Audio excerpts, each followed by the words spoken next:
Good. We're working now. I just have to take out the key and put the new key in every time. Okay. But it says we're live. Okay. Okay, we ready to start the show, Jay? We are. 3, 2, 1.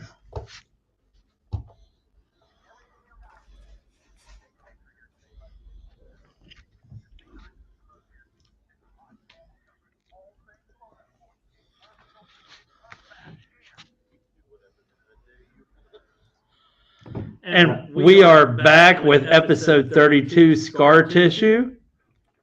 We're back. We are back. Why do we say that every time? It's weird because we never actually left. We're just right here doing it again. We never left. It's kind of awesome. So we're going to talk about the Brazilian GP today and how freaking K-Mac had a wonderful pole qualifying right before Danny Rick fucking.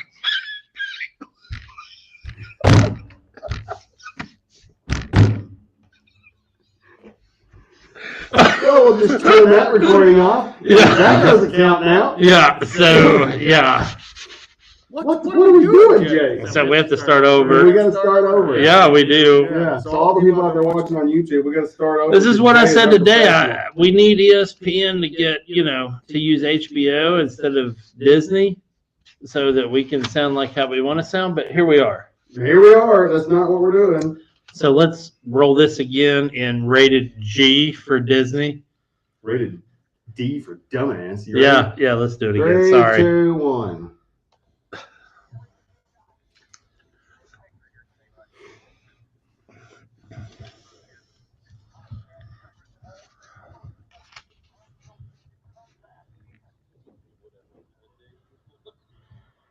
Greetings are we back? and salutations. We are here tonight. Live on YouTube. One night only. Actually, that's not absolutely true at all. So anyway, we're going to talk about the Brazilian GP. The Brazilian what? GP, Grand Prix.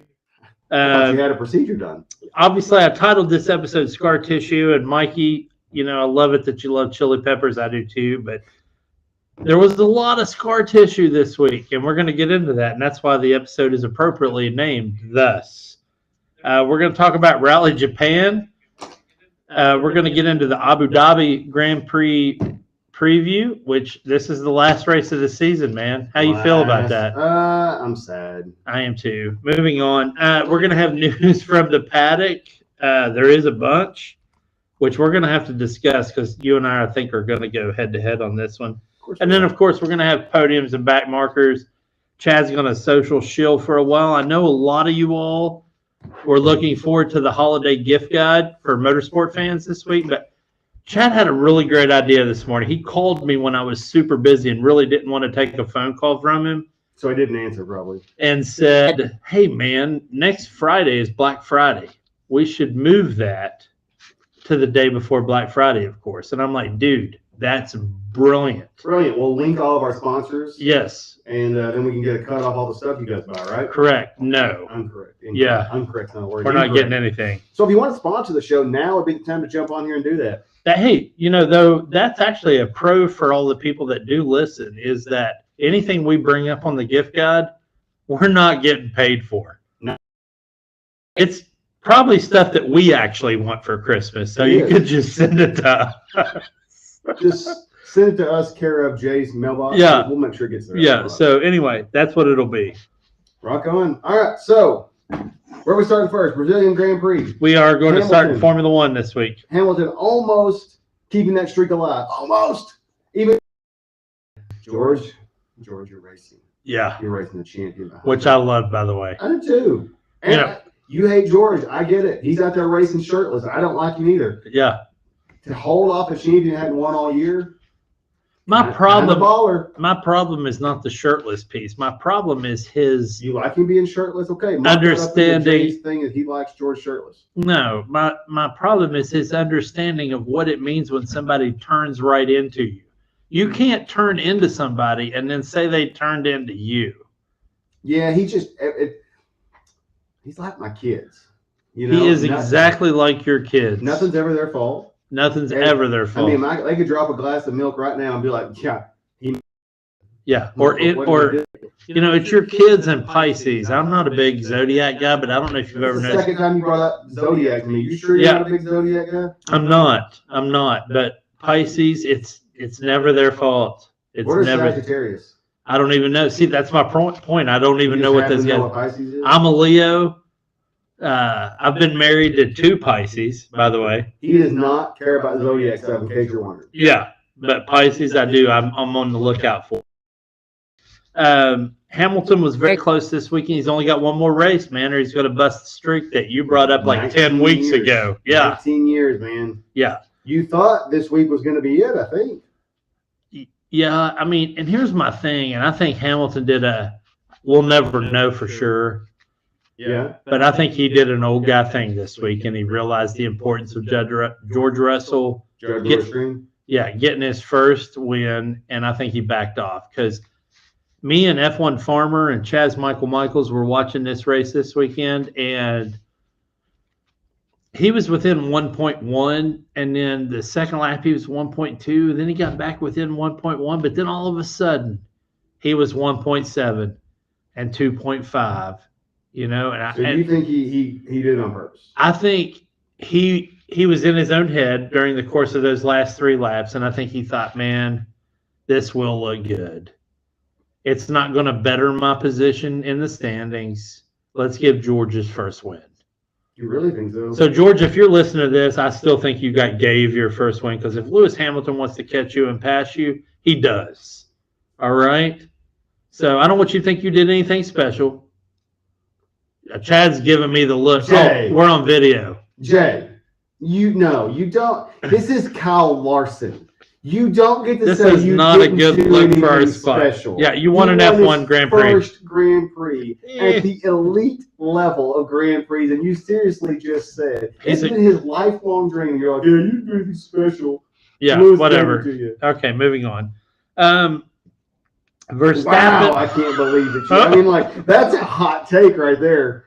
That's as hot a take as it gets. This dude wins it on the elite level of motorsports. You're like, you need to really do anything. Whatever, I could have done that. Anyway, Verstappen kind of had a throwaway day, and he's going to come up 2 or 3 times in this thing, but had a throwaway day, and he also kind of made a move at the end that wasn't very great, but I think there's an explanation behind that, and I'll get to that later. The Lewis one or the Checo one? I'm talking about the Checo one. Him and Lewis kind of tangled a little bit. He races him hard. I'm going to get to that too, but I felt like Red Bull didn't have the pace today to keep up with.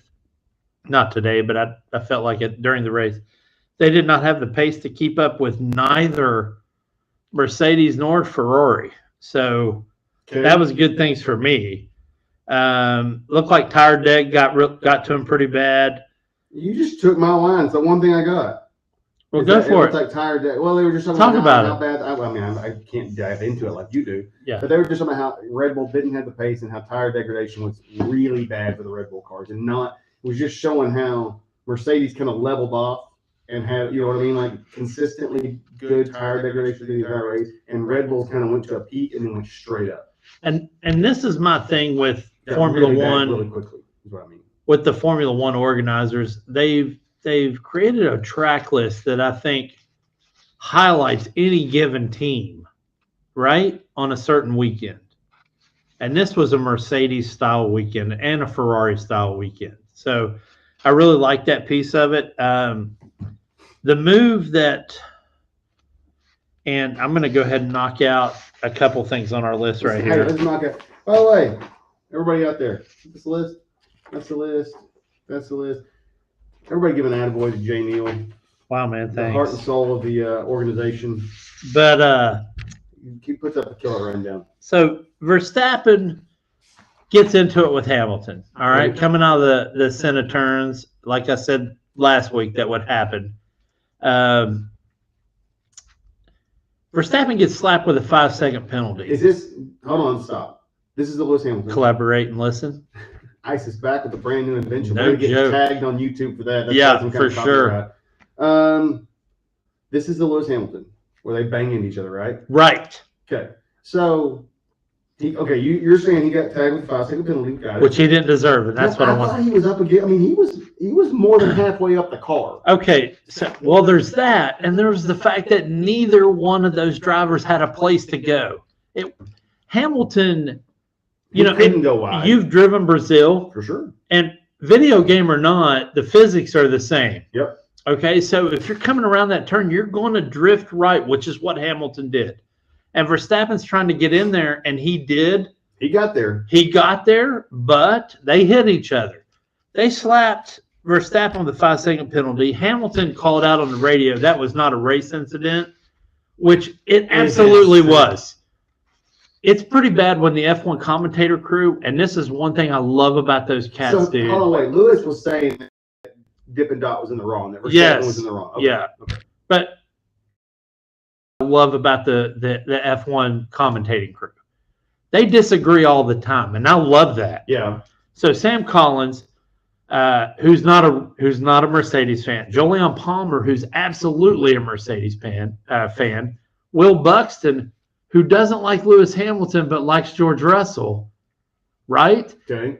And what's his name? Well, Felipe. We should be able to dive into that a little bit. Why did Buxton not like Lewis Hamilton? I think he just got tired of him. I think it has nothing to do with Lewis Hamilton. The fact that he won for 7 years. Gotcha. And he wanted somebody else on the top.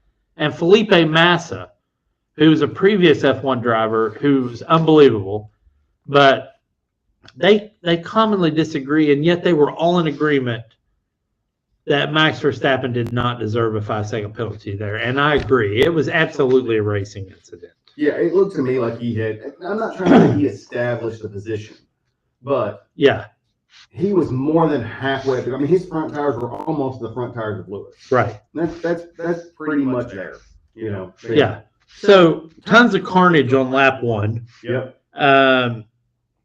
So let's kind of break down that piece of it. Lando Norris coming out of Desida de Lagos. He just like chicken kicked Leclerc. Yeah. So I didn't want to take your point there, but yeah, he chicken kicked him. It was, and here's the thing: it wasn't the contact wasn't Lando's fault. Okay. What was Lando's fault is hitting that curb fat. He didn't fully mount it. He came off that curb. It kicked him to the left. Leclerc. Yep. So, but here's the thing that's great. Leclerc, I thought he was out of the race. I thought that was it because he nosed into the wall. He nosed straight into the wall. He's going to lose everything. He got back on the track and finished the race. So that's good stuff. And there was a few of those. And then Danny Rick. And you and I think have both been, we all love Dan. Everybody loves Danny Rick. I retweeted on Matty Gallagher's tweet today about I'm not emotionally ready for Seb's last race and Danny Ricciardo's last race. And Mick Schumacher's last race. And I'm like, yeah, I'm totally ready for Mick Schumacher's last race. But anyway. You're Danny, totally ready for Mick Schumacher's last race? Yes, absolutely. We'll get to that later. Danny Rick, he had a move on K-Mag, and he had him, okay? But I think he overextended. I think he should have waited just a bit longer. He had the move already made. If he'd have waited till the next turn, he would have had him clear. And so he hits K-Mag. They're both out. Yeah. And you could see there wasn't any – they were standing together inside the infield during the safety car. Hard feelings. No hard feelings there. And I swear to God, it looked like K-Mag gave him that look like, hey, man, I was going to call in sick today. I didn't really feel like working. This worked out good. So this worked out great for both of us. Let's go to the pub. So I have a question, because K-Mag did not start on the pole, right? Because he got the pole. So he has the pole for the sprint. Is that correct? Is that right. How it works? He had the pole for the sprint. So is it count as his first career pole? He still F1 Farmer and Chaz Michaels, we were talking about this. He still gets credit for an F1 pole.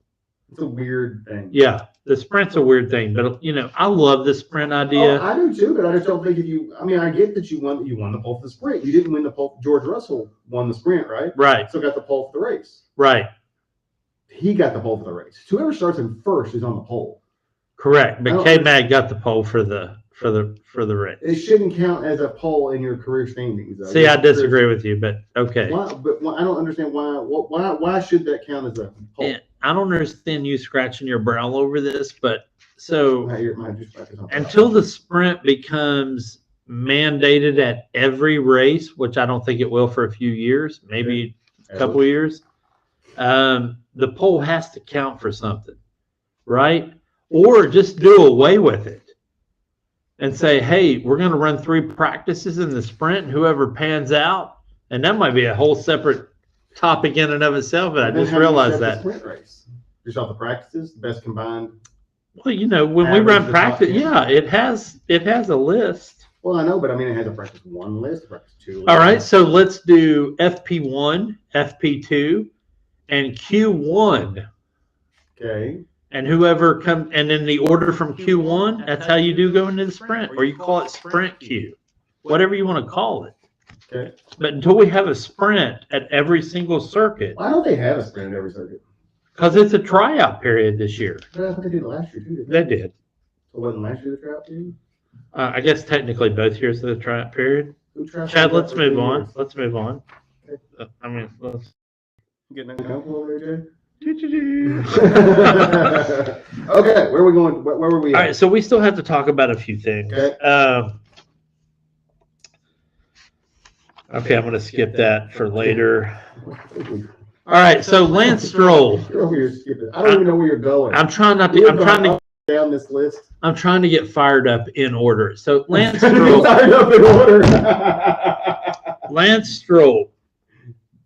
This is Sebastian Vettel, 4-time world champ. And next to last race. That was my Ric Flair. 4-time world champ, next to last race of all time until he comes back 2 years from now, like Alonso did. I don't know if Vettel's coming back. After his wife gets sick of him being home with the kids, she's going to send him back to racing. Hey, go risk your life. So next to last race, Stroll, plenty of room. Vettel got a run on him coming down towards Descida de Lagos. For you, it would be turn. Okay. It's a DRS zone, but they weren't on DRS yet. Stroll pushes him out, man. I mean, you can run 4 cars wide down that run, and he pushes him out into the grass. And it was a terrible move. It was bush league is what it was. Why do I always yawn?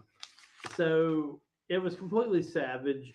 He didn't need to do it. And then, so I don't know if it's contagious or not, but Ocon, the yawning is definitely contagious, does the same thing to his veteran teammate, Alonso, 2-time world champ, pushes him out. So here's the thing, and it's weird that I'm not as upset about the Vettel one, even though it was probably the worst of the two. But Alonso at Coda in Austin, pushed out by his future teammate, Lance Stroll. Okay. And then he comes to Brazil and pushed out by his current teammate, Esteban Ocon. And still finishes the race in a great place. Did you see what he said about I only have one more race with Ocon or something like that? Can't wait. Yeah. Last race, he's like, yeah, can't wait. And it was weird because on Drive to Survive, you saw them playing soccer together and all that, whatever. All that stuff staged. Yeah, absolutely. So at the end of the day, Russell kept his shirt on, gets the win. We went this far into we're 17 minutes and 7 seconds in before we really talked about Russell getting a win. Which is, I'm so happy about. But I do want to Other say than this. you, George Russell, on it. Congratulations, man. You won your first Grand Prix, and I can't take that away from you, and I don't want to. But, dude, if Talk about a crawdad. And I realize I'm a nobody. But please, if you ever do listen to this, take the benefit of an aged person and learn to be humble in your wins. And I get it, being young and cocky and arrogant. No. And, your radio message towards the end after the safety car, when you said, so what are we doing here? Are we racing or are we trying to secure 1 and 2? The second part of your inquiry was absolutely fine. And it was. You should have just asked the question, are you going to let me win or are you going to let Hamilton come up here and take it from me? Yeah. I mean, that's And what he asked. I was upset about it. I know F1 Farmer was upset about it. Michael was just kind of quiet about that one. Don't you just, if you're George Russell, don't you just assume you're racing? Yes, You're I getting would paid think to so. race, bro. If I'm the youngest guy on the team, I'm just going to take whatever they're giving me because it's kind of And like one of those you're in things. first place. Yeah. Just assume you're racing when they say, hey, you're out to a 9-second lead. Okay, we're not racing now. So anyway, Lewis Hamilton, world-class job this weekend. You let your younger teammate get a win. I respect that. I don't believe you let him. I think he totally let him. But anyway, we're going to run with that. I'm going to run with that. So I just don't believe that. I don't believe the greatest of all time lets people do things. normally I'd say no, but I think he's been hanging out with Vettel and Alonso a lot, and I think and this year, and I've talked about this, the new humble ham. Yeah. I think he's come a long way, and I like him. I do. What is he going to finish in the points this year? Like fifth. So one is 2, 3, 4. Who's fourth right now? It depends on how Russell does this weekend. I mean, it's him. I mean, like, golly, dude, talk about a fall down the standings. I mean, there's 6 places of the top 3 cars. Okay, so I think it's and everybody knows from watching this or listening to this show from the beginning. Not the biggest Hamilton fan, but Lewis Hamilton didn't switch this year quite a bit. Lewis Hamilton didn't fail Petronas AMG F1 Mercedes. They had a terrible car. Petronas AMG F1 Mercedes failed Lewis Hamilton. Yeah, they had a terrible car at the beginning of the year. They took a big gamble on car chassis design, and it cost them 8 or 9 races. Yep. So, and everybody that watched Spain, and if you have F1 TV, instead of watching on ESPN, if you have F1 TV, you got to see that. The zero pod design, which I love, by the way, I think it looks cool. But at first it was messed up. They kind of altered it a little bit. They did some underfloor work. Yeah, I think the car failed Lewis Hamilton. I don't think Lewis Hamilton failed anybody. So one of these off-season podcasts we're going to have, we need to do not way too early predictions. Yeah. We need to write that down, revisit it, where we think things are going to go, what we think is going to happen. And we definitely need to do a winter testing episode. So let's mark that down too. For sure. For a post-winter testing episode. Okay. When they put all the diagnostic stuff on the car and they go out and run laps. And let's do that. Anyway, that's all I had, man. I mean, it was a fun. I enjoyed the race. What is this about Sainz being every super year, aggressive? We didn't talk about Sainz being super aggressive. Yeah, so it was weird because Carlos Sainz it felt like he was super aggressive in every session, but still at the same time, he'd get to where he needed to be to challenge and he'd back off. So he'd be aggressive all the way to getting up to his challenge, whatever his challenge was, and then he would die off. And it's kind of unfair because Ferrari still finished in a really good back-to-back spot. But, I felt like Sainz could have done more. Gotcha. So, but all in all, great weekend. We always try to do like me and the group of friends that I watch the race with, we kind of do a regional meal. And we did a paella this weekend, and it was really good. And I realized that's more Valencia, Spain, and Colombia than it is Brazil. But that's what I thought of when we did it. So that's what we did. It was an excellent meal. We had an excellent race. I enjoyed watching it. It was a good time. Okay, so we went through this entire thing. We didn't talk about Checo and Max. Do we need to? Okay. Yeah. Some of these people out here might not know what we're talking about right now. All right. So you set the stage for us. I went back and rewatched the race. David Maletti, wherever you're at. Okay. Did you hear what he just said? We went back and rewatched the race. I said, Jay is the heart and soul. I said, I guarantee he watched the race. Watch the race again, then go watch it like from an in-car cam. So I rewatched the race. The message, and that's another thing, dude. And I think you're going to open up a can of worms here because I'm going to get into the same thing we talked about last week, which is the responsibility of a fan. But anyway, rewatch the race. Was rough. We don't have to get into that. Rewatch the race. They get a hold of Max Verstappen coming into the last turn and say, is this the last lap, right? Last turn. right before the last turn, and they say, "Hey, if so and so is here, we need to let Checo by." And then I looked at the time, and he was 4.12 seconds ahead of Checo. Do you realize how much time he would have had to slow down? Okay, so you kind of switched on this. I did. Okay, and so I did. I've read some stuff about it. Okay. And I mean, I didn't get a chance to watch this. I've seen the videos of it, and I saw Max get a really bad rap. And death threats. And family death threats and all things that's ridiculous. But I did not realize he was 4 seconds ahead. There was clearly something with those two about Monaco. It got brought up a lot. No about the truth to it. Right. Need to go back and watch that, but I didn't. I didn't do any. Okay, so you switched. You don't think Max should have let him pass? No. The majority of people think that's not what I mean. What I mean is, cut you off, but what I meant was, I don't think Max could have let him pass. He would have had to slow down to probably 20 miles at 4 seconds ahead on the last turn. Yeah, if you're going to do that, set a lap ahead of which would have been dangerous, by the way, to slow down that far. To right on the caution anyway. Yeah. So, I think he was absolutely right. I think so it's a combination of a lot of things that led to this.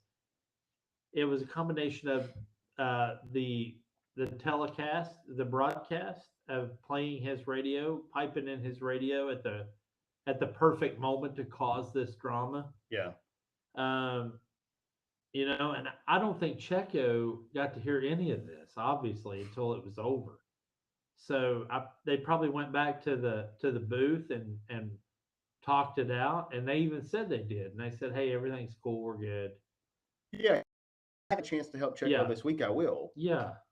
It was a really weird situation, and I was not expecting you to take that take on it. So it kind of took me by surprise. It was weird because it was more of nothing than everybody thought, is what I think. It was a much to do about nothing. Yeah, the problem is they played it up really big. Man, it created, and and I bought into it watching the race. I was like, dude, what are you doing? Yeah. They told you to do this, and he's like, hey, I had my reasons, don't ask me again. I had my reasons, don't ask me again. He responded poorly. He did, but he's not good at that. He's never been good at that. I mean, again, this new Jay that's taking Verstappen's side is throwing me completely for a loop right now. Yeah. Okay, we want to move on to Rally Japan. We do. The race that was almost shut down.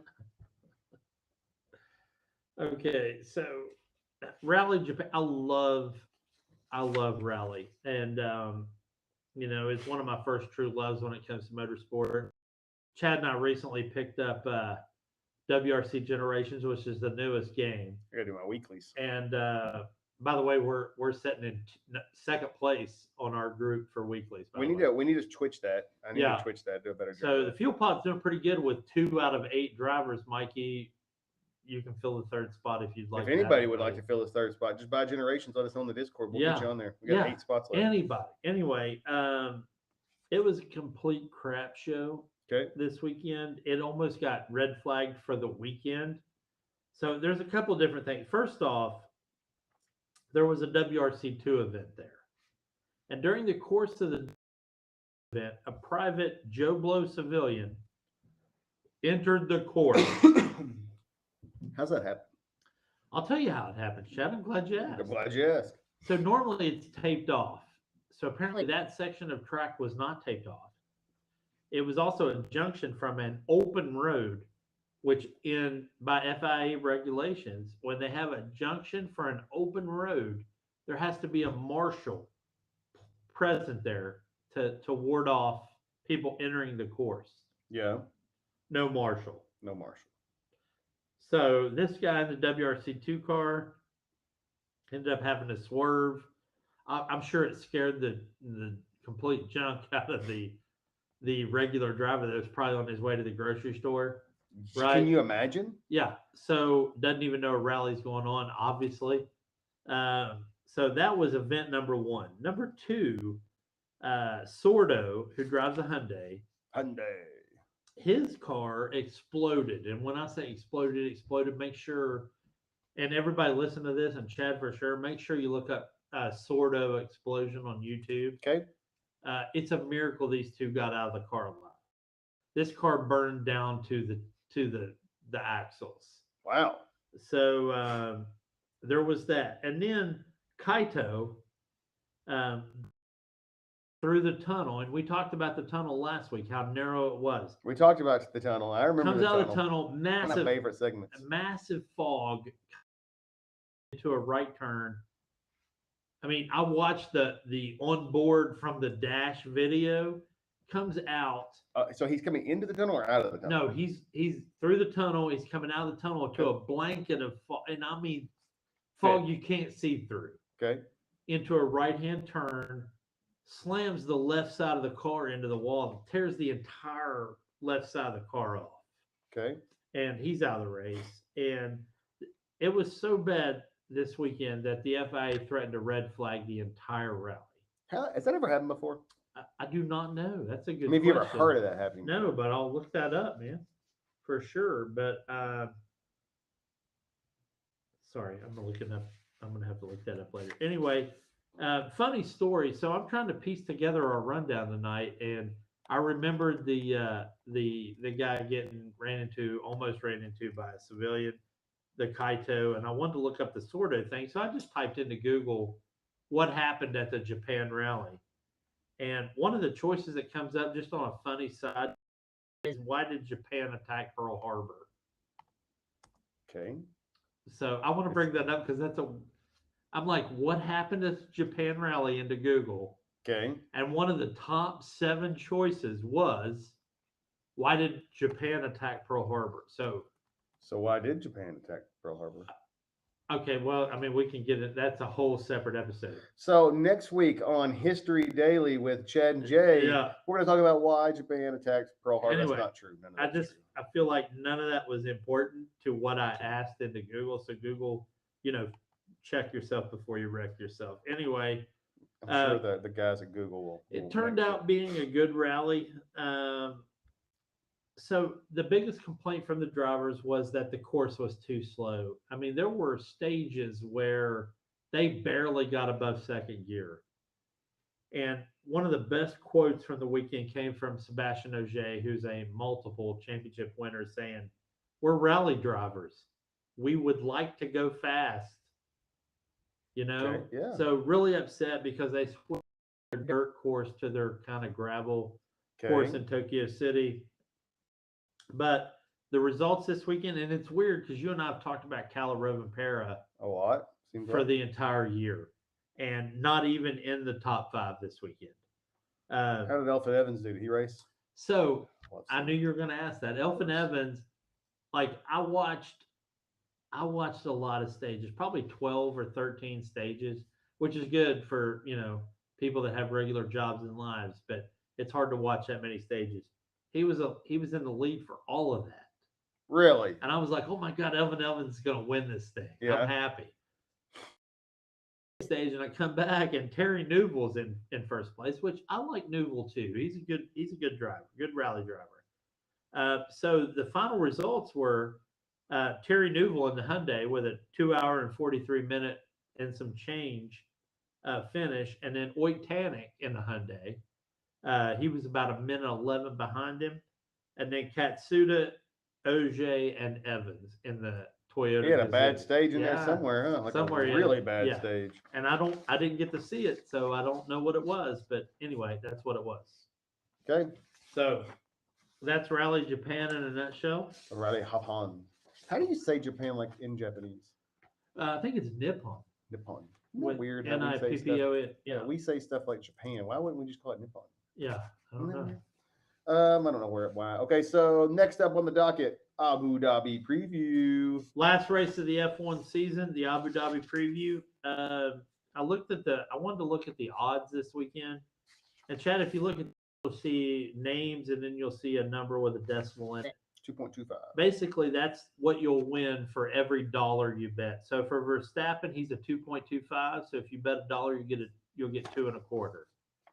So there's your odds this way. They don't do it the same as the Vegas odds, but I'm sure you can convert that to Vegas odds if you'd like. The fact that Ocon has any odds at all is kind Dude, look at those odds. Look at the fall off. Okay, yeah, After signs. that's my point. So Verstappen's 2.25, and then Hamilton's 3.5 on the dollar. Russell's 4.5 on the dollar. Leclerc's 11. So there's your first drop off. Perez at 13, Sainz at 17, then Alonso and Norris at $301 on the dollar. I mean, man, Norris seems like I don't think Lando's going to win. No. But of the back group, he has the best chance to win. Right. I mean, he's somebody you put $20 on. That's yeah, a but good payday. if you're a gambler, you're looking at Brazil and you're realizing that McLaren had no cars in there at all. So that's going to go into that, which is why Alonso and Ocon are where they are. But, you know, and a lot of people thought Ricardo had a chance at Brazil had he not wrecked out K-Mac because he was doing really well and jumping up spots. So I don't know if this is the order I want to take for the race because this is one of those things where I have my heart bets and my brain bets. Okay. My heart bets are Hamilton, Checo, and Ricardo for the podium. Okay. My brain bets are exactly the way you see here. Listen, the best value on this thing is Leclerc. Yeah. At 11 to 1. $11 on the dollar. Yeah, so 11 to 1. That's the best.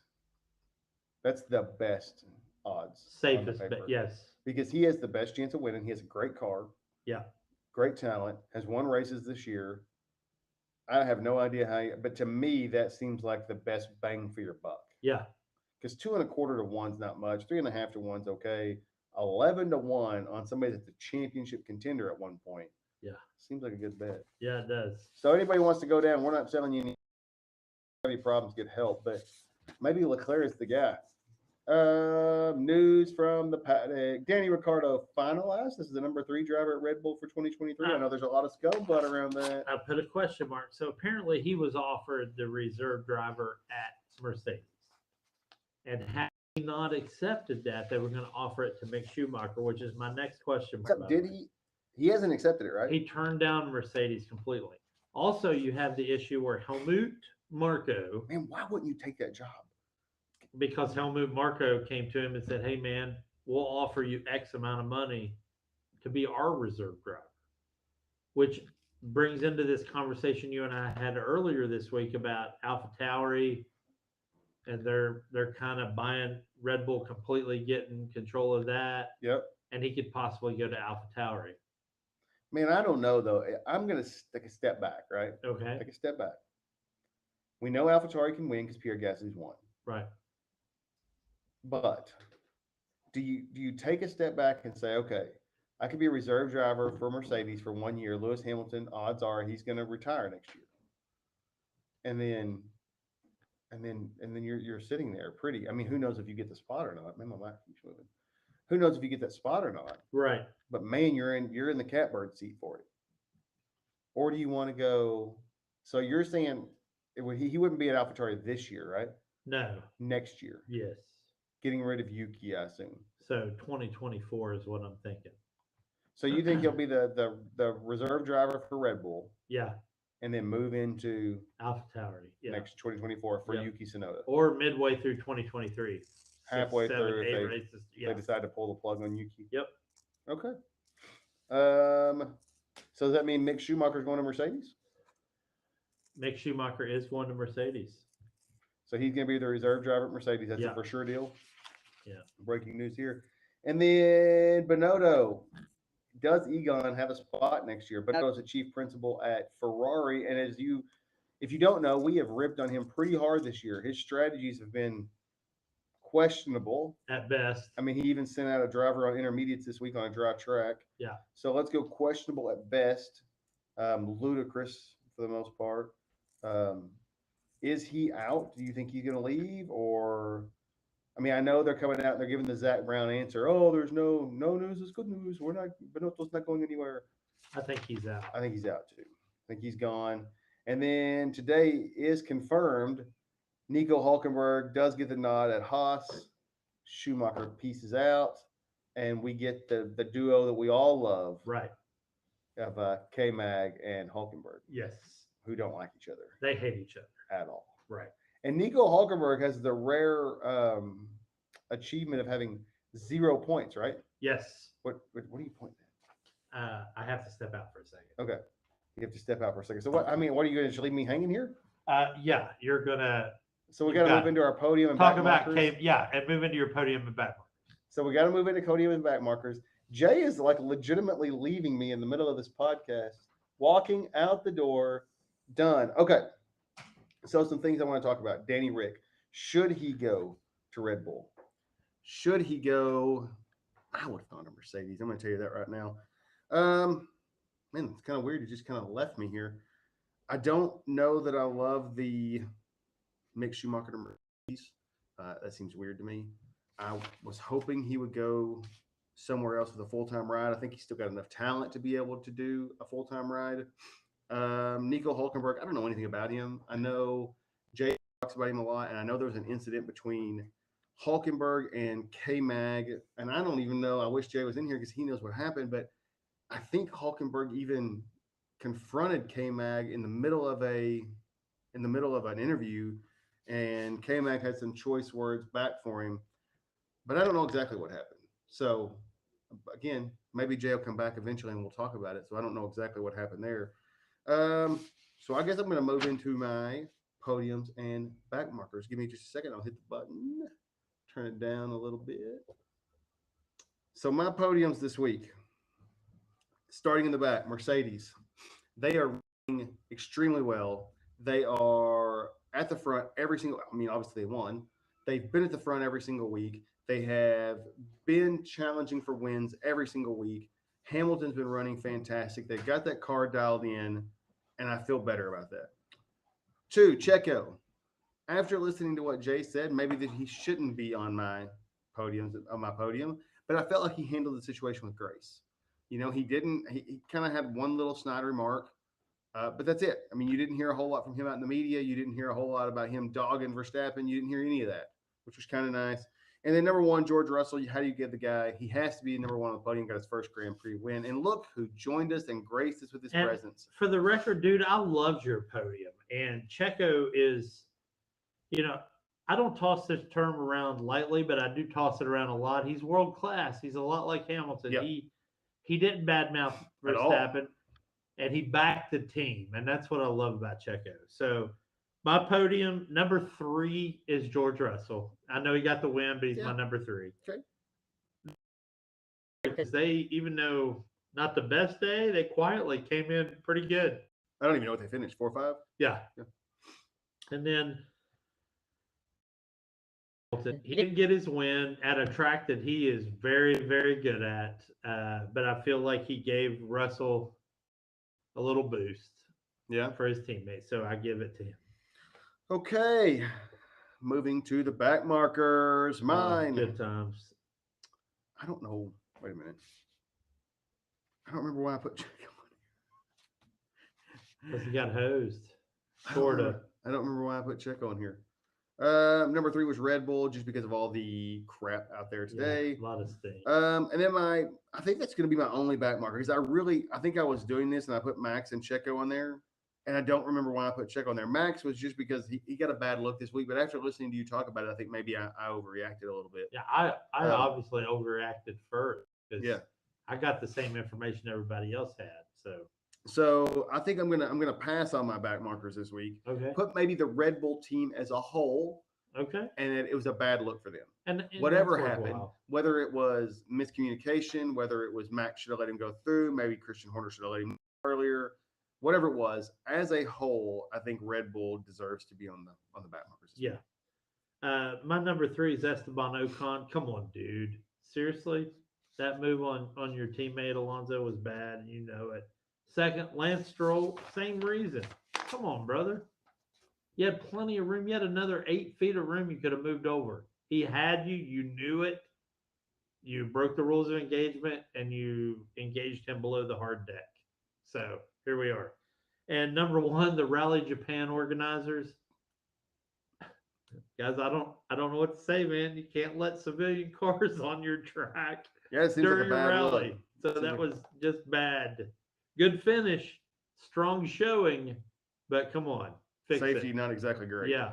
So a little social media shilling. So if you're listening to us on ESPN Paris 105.1 on Saturday morning, 9 a.m., thank you very much for listening. Thank if you're you. driving through Hugo or Paris or wherever you happen to be, and you want to, you like the sound of our melodious voices. Yeah. Look us up on Apple Podcast, YouTube, Twitch, anywhere you want to look us up. That's where we're at.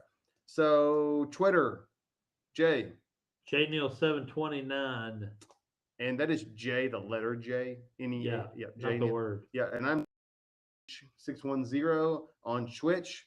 I'm GMJ, and that's G as in golf, M as in Mike, JAY 729. And I am Chad H610 or Fuel Pod on Discord. And if you want to join in with us on Generations, or if you want to get a lead together on F1, let us know. One thing you'll notice if you watch this live on YouTube, thank you very much. So this video will always be on there, and it's got the wrong heading, I know, on YouTube. I don't know what happened. I'm trying to figure this thing out. But we will put a new video on there, and above me and above Jay over there, it'll have our names and our Twitch stream, and then below us it's going to have a QR code, and that QR code is you can click your phone onto it, it'll go right to our Twitch, so you can watch us race anytime we're on there and live. Anything else we need to put on there? I do not, man. I think that was excellent. So we're good to go. So we will have a quick bonus episode next week. We're hoping to get together sometime and do the gifts for race fans coming out before Thanksgiving. If you listen to us before then, have a wonderful Thanksgiving. Have a wonderful Thanksgiving, And people. we will have an episode out, a bonus episode out next week. Thank you, guys. Thank you.